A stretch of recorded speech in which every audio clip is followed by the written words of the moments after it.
കടലിൽ ബോട്ടിന് തീ പിടിച്ചു. 45 തൊഴിലാളികൾ ഭാഗ്യത്തിന് രക്ഷപ്പെടുകയും ചെയ്തു.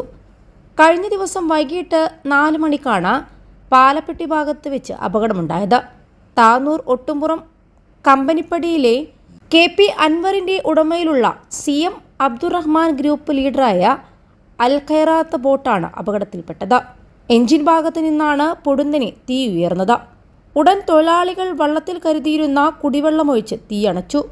പുലർച്ചെ 5-ന് പൊന്നാനിയിൽ നിന്നാണ് മീൻപിടുത്തത്തിന് പുറപ്പെട്ടത്.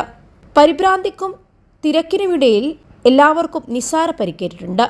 ഉച്ചഭക്ഷണം കഴിക്കുന്നതിന് ഇടയിലായതിനാൽ എഞ്ചിനടുത്ത് തൊഴിലാളികളുണ്ടായിരുന്നില്ല. ഇതോടെയാണ് ജീവനക്കാർ ഒന്നടങ്കം രക്ഷപ്പെട്ടത്.